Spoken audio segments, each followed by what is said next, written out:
आपका मचानिक्स में आज हम आए हैं कंस्ट्रक्शन साइट पे विजिट कर रहे हैं और ये हमारे ऑपरेटर भाई हैं जो कि 10 साल से ज़्यादा जो है एक सीएनसी स्टीरअप बेंडर जो है चला रहे हैं। इनसे हम सबसे पहले मिलते हैं। आपका शुभ नाम क्या है? मेरा नाम मोहिद्दीन खान है। मोहिद्दीन खान। आप कब से जो स्टीरअप बेंडर जो है चला रहे हैं? सर मैं ये 2016 से चला रहा हूँ। क्या क्या समस्या आती है जब आप ऑपरेट करते हैं? ऑपरेट करते थे इसमें बहुत सी समस्या आती है, जैसे कंप्यूटर के अंदर सेटिंग का है, जैसे ऑप्शन का है, जैसे सरिया वगैरह अगर सरिया थोड़ा बहुत हार्ड नरम आ गया तो वो सेटिंग करना है, तो वो इतनी बड़ी समस्या नहीं। ऑपरेटर जैसे ऑपरेटर है तो उस पर डिपेंड करता है, ऑपरेटर सेट कर लेता है।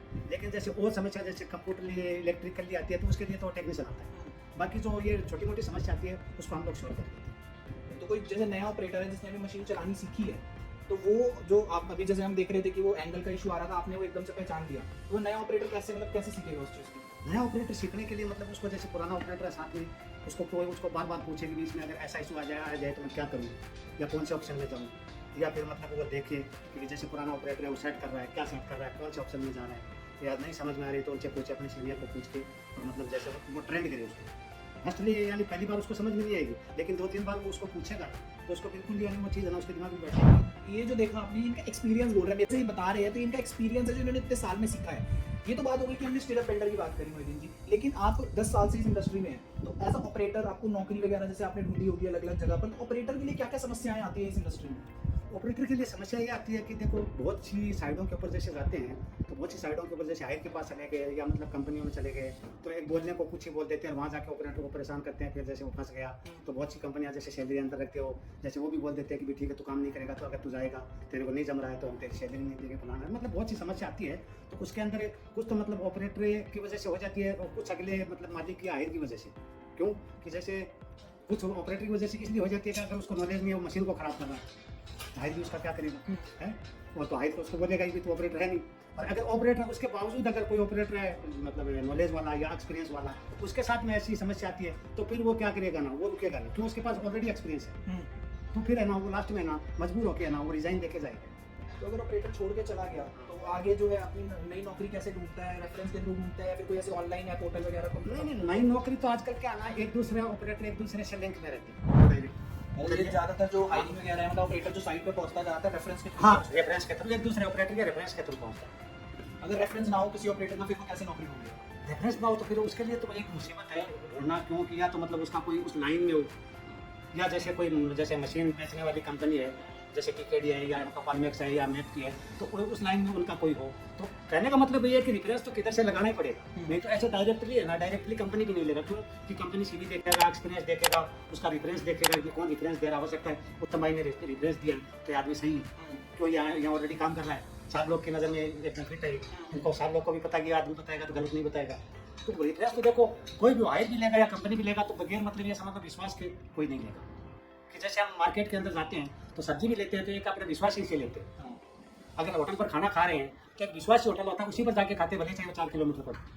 जैसे आप इतने साल से सीएनसी स्टीरअप बेल्डर चला रहे हैं, तो अगर कोई नया ऑपरेटर आता है इसी मशीन का जिसने अभी चलाना सीखा है, वो कैसे इस इंडस्ट्री में एंटर करे? एक तो आपने बताया रेफरेंस के थ्रू, दूसरा अगर वो एंटर कर भी रहा है तो वो कितनी सैलरी के लिए एक्सपेक्ट कर सकता है स्टार्टिंग में? वो देखो जब रेफरेंस ना हो तो उसका एक मतलब एक रास्ता और है कि वो हेल्पर के थ्रू यानी एंटर करेगा। पहले हेल्पर के थ्रू एंटर करके फिर वो अपना जॉब दिखाएगा कंपनी में कि मैं हेल्पर में इसलिए लगा था कि मेरे पास रेफरेंस नहीं था, लेकिन मेरे पास ये क्वालिटी है, तब वो कंपनी वाले देखेंगे यहाँ क्वालिटी पे, उसके बाद भी उसको ऑपरेटिंग में ज्वाइनिंग करते हैं। तो जैसे देखा आपने मोहिद्दीन जी ने बताया, अगर आप भी एक नए ऑपरेटर हो, आपने नई स्टीरअप बेल्डर सीखी और आपको कोई रेफरेंस नहीं मिल रहा, तो आप ऐसा कंस्ट्रक्शन साइट पे एक हेल्पर की तरह ज्वाइन कर ले, वहाँ पे थोड़ा एक्सपीरियंस गेन कर ले, उसके बाद जो आपके पास एक तो रेफरेंस भी आ जाएगी, क्योंकि साइट में आप जो है अपने भाई मतलब ऑपरेटर भाई के साथ काम कर रहे होंगे, वो जो आपको सिखाएगा, वो आपको एक्सपीरियंस जो सिखाएगा वो कोई भी ऐसे नहीं सिखा सकता। वो जो एक्सपीरियंस जो आप वहाँ से गेन करेंगे उसके थ्रू आप आगे रेफरेंस लगाए अपने ऑपरेटर्स में इतने सारे जो है आप जॉब वगैरह के लिए ढूंढ सकते हैं। अगर मान लीजिए रेफरेंस नहीं है, तो जैसे हमारा है मचानिक्स, आपको क्या लगता है कि हमने अभी तक जैसे आपसे इतनी देर से हमारी कोऑर्डिनेशन रही है, हम ऑपरेटर्स को जो है कंस्ट्रक्शन साइट पे भेज रहे हैं, तो आपको हमारा पोर्टल कैसा लगा कि एक्चुअली में आपके लिए सॉल्व कर रहा है कुछ या नहीं कर रहा है? नहीं, बिल्कुल आपका पोर्टल बिल्कुल एकदम आपका पोर्टल हर चीज़ छोड़कर मैं देख रहा हूँ काफ़ी दिनों से, मतलब जहाँ भी जितने भी ऑपरेटर के आपके पोर्टल के थ्रू मैं देखा हूँ ये चीज़ कि हर ऑपरेटर यानी आपके पोर्टल से कोई मतलब ये शिकायत नहीं है ऑपरेटर। देखिए जैसे मोहिद्दीन जी ने भी बताया कि हम भी ये चीज़ समझते हैं कि ऑपरेटर के लिए नौकरी ढूंढना कितना मुश्किल है आज के टाइम में, अगर उसके पास कोई रेफरेंस नहीं है। रेफरेंस नहीं है, तो इसीलिए हमने जो है मैकेनिक्स में शुरुआत करी, यही सोचकर कि ऑपरेटर को जो है सही जॉब मिलनी चाहिए और वो सही साइट पर जाए। क्योंकि जैसे हम देखते हैं साइट्स पे कभी अकोमोडेशन का जो है रहने के लिए सही जगह नहीं है, कभी खाने पीने का सही इंतजाम नहीं है, तो वो सब चीजें जो है ऑपरेटर देख कर जाता है साइट पर। क्योंकि अगर वो आउट ऑफ स्टेट से आ रहा है तो उसको एटलीस्ट रहने के लिए अच्छी जगह चाहिए और खाने पीने के लिए भी अच्छी जगह चाहिए। तो हम ऑपरेटर से पहले ये समझते हैं कि भाई उसको कैसी साइट चाहिए, हम साइट से पूछते हैं कि उसको कैसा ऑपरेटर चाहिए। तो हम बेसिकली दोनों को जो है कनेक्ट करवा रहे हैं आपस में, ताकि ऑपरेटर के लिए भी जो प्रॉब्लम है कि भाई उसको जॉब नहीं मिल रही ढंग से या अच्छी नौकरी नहीं मिल रही, ताकि उसको वो भी मिले। और कंस्ट्रक्शन साइट पे अगर ऑपरेटर्स वगैरह की इशू आ रहा है, अवेलेबिलिटी नहीं है, तो कंस्ट्रक्शन साइट पे भी जो ऑपरेटर आ पाए। इसके अलावा ऑपरेटर क्या क्या समस्या अपनी रोज मतलब डेली बेसिस पे देखते हैं, क्या क्या वो समस्या जो है फेस करते हैं? देखो वैसे तो जैसे ऑन ड्यूटी में तो कोई समस्या वैसे ऑपरेटर को नहीं आती है, क्योंकि ऑन ड्यूटी में जैसे ड्यूटी जो टाइम है वो ड्यूटी में आ जाता है अपना, जैसे मशीन चालू करते हैं, मशीन में कोई इशू आता है तो ठीक है, उसको आ रहा तो सॉल्व कर लेता, नहीं आ रहा तो वहाँ पर मैकेनिकल इंजीनियर है या मैकेनिकल फोरमैन है या मतलब और कोई उसका सीनियर है, उसको सूचना दे देता है कि सर ऐसी ऐसी दिक्कत आ गई। बाकी मेरे हिसाब से और कोई इशू ऑपरेटर के लिए नहीं आता है, बस आता तो वही बस है खाली जैसे शुरुआत में आता है कंपनी वालों से कि कोई कुछ बोल दिया, कोई कुछ बोल दिया, उसको बोलने के बावजूद जैसे एक समथिंग आपने 28,000 सैलरी बता दिया, 30,000 बता दिया, उसके बाद में जाके बोले नहीं हम तो इतना नहीं दे पाएंगे। अब वो जैसे यहाँ से आसाम गया, त्रिपुरा गया या चेन्नई गया, अब इतनी दूर किराया लगा के जाएगा, परेशान होएगा आदमी। तो समस्या वही है, बाकी साइड के ऊपर है ना, ऑपरेटर को कोई समस्या, अगर ऑपरेटर है तो साइड के ऊपर मशीन अगर सही चला तो समस्या नहीं है। जैसे अगर एक जैसे हम कंस्ट्रक्शन कंपनी से बात करते हैं तो वो ये बताते हैं कि ऑपरेटर हमें लोकल नहीं चाहिए, हमें ट्राई करना है कि बाहर से आ जाए। तो उसका रीजन क्या है, मतलब क्यों लोकल को इतना प्रेफर नहीं करते? लोकल के लिए इसलिए प्रेफर नहीं करते हैं कि जैसे एग्जाम्पल यहाँ हम गुड़गांव में और मैं यहाँ गुड़गांव का लोकल हूँ, एग्जाम्पल अभी मेरे घर से फोन आ गया ऐसे ऐसे आपात स्थिति आ गई, आपको आना है, अभी मशीन को अभी पोजीशन में बंद करके चला जाऊँ। और जैसे मैं अभी राजस्थान हूँ 250 किलोमीटर, अभी मैं सोचूंगा क्या 4 घंटा लगेगा, जैसे चेन्नई 3 दिन लगेगा आने में। तो इसीलिए कंपनियां लोकल को प्रोवाइड नहीं करती हैं कि भाई लोकल हमें नहीं चाहिए, तो लोकल छुट्टी ज़्यादा मारता है और कंपनी को काम चाहिए। और ये रियल बात है कि देखो जब कंपनी का काम चल रहा है तो जैसे एक हायर मशीन लगा रहा है रेंट के ऊपर, वो कंपनी 2.5 लाख 3 लाख जो भी रेंट दे रही है, अब एक दिन बंद रह गया तो उसका तो रेंट फ्री का लग गया, उसका प्रोडक्शन भी नहीं निकला। अभी 60 टावर का काम चल रहा है, अभी जैसे एक मशीन बंद रहेगी, 2 टावर का मान लो काट रही है एक दिन के अंदर, डे नाइट अब 2 टावर ट्रेंड हो गई। तो इसीलिए मतलब क्या ना कंपनियां लोकल को प्रोवाइड इसलिए नहीं करती है कि लोकल वाले प्रॉपर ड्यूटी नहीं कर पाते। जैसे आप कहाँ से हैं, आप दिल्ली से ही हैं या नहीं नहीं, मैं राजस्थान से हूँ। अच्छा, आप राजस्थान से हैं, तो अपनी साइट पे काम कर रहे हैं, इससे पहले भी आपने करी है? हाँ, तो रहने का कैसे रहता है, कितने प्रॉब्लम आती है साइट को, बोला कुछ जाता है, दिखता नहीं है अकोमोडेशन में? हाँ, बहुत सी जगह ऐसे है, लेकिन जैसे बहुत सी कंपनियां बहुत से हायर है वो जो बताते हैं वही चीज़ रहने के लिए देते हैं।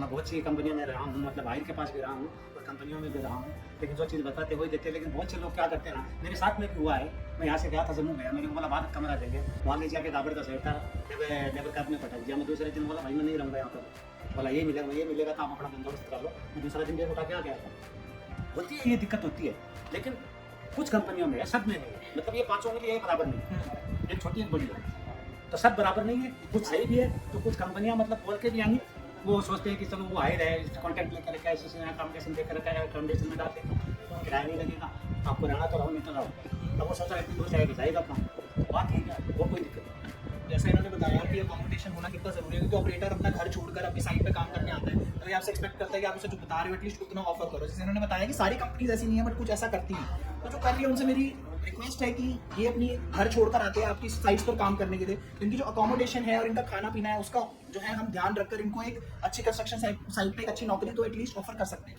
ठीक जी, एज अ ऑपरेटर आज हमारे प्लेटफॉर्म पे रजिस्टर कर रहे हैं। इनको जो है हम जितनी भी जॉब अपडेट्स होगी, चाहे वो कोई भी हैवी इक्विपमेंट की हो, चाहे वो सीएनसी मशीन्स की हो, जो भी हो, इनको जो हम सारी जॉब जो है शेयर करेंगे। आज हमारे प्लेटफॉर्म से जुड़ने जा रहे हैं, इनको हम जितना हो सके उतना लाभ देंगे। ये 10 साल से जो है एक स्टार्टअप वेंडर जो है ऑपरेट कर रहे हैं, इन्होंने बहुत नौकरियां बदली हैं। स्टार्टिंग जब इनकी हुई होगी तो ये भी कहीं ना कहीं रेफरेंस की तरह गए होंगे या एक एज अ हेल्पर इन्होंने ज्वाइन करा होगा। इनको या आने वाले नए ऑपरेटर्स को या एक्सपीरियंस्ड ऑपरेटर्स को रेफरेंस तो मिलता ही मिलता है, साथ ही साथ अगर हमारे पोर्टल के थ्रू उनको नौकरी प्रोवाइड कर सकते हैं, ये हमारा गोल है कि कोई ऑपरेटर जो है घर पे ना बैठे कि उसको नौकरी नहीं मिल रही है, उसको नौकरी मिले। इसलिए आज हम इनको मैकेनिक्स पे रजिस्टर करने जा रहे हैं। रजिस्ट्रेशन फी है 1000 रुपीज है, इसमें हम जितनी नौकरियां आती हैं उतनी प्रोवाइड करते हैं। साथ ही साथ हम जो एक किट देते हैं, इनमें बैग हो गया, टी शर्ट हो गया, ये आपके लिए टी शर्ट है, ये बैग हो गया। ये रजिस्ट्रेशन फी जो है हमने इनसे चार्ज करी है। इनको जो है हम बेटर टू बेटर जो है जॉब अपॉर्चुनिटीज शेयर कर भी रहे थे पहले भी, अब आगे भी करेंगे। अभी मैकेनिक्स के साथ जो है जुड़ चुके हैं पूरी तरीके से। जो नौकरी आएंगी मोहिदीन जी आपके साथ हम शेयर करेंगे, चाहे वो स्टार्टअप की हो या किसी की भी हो। ठीक है।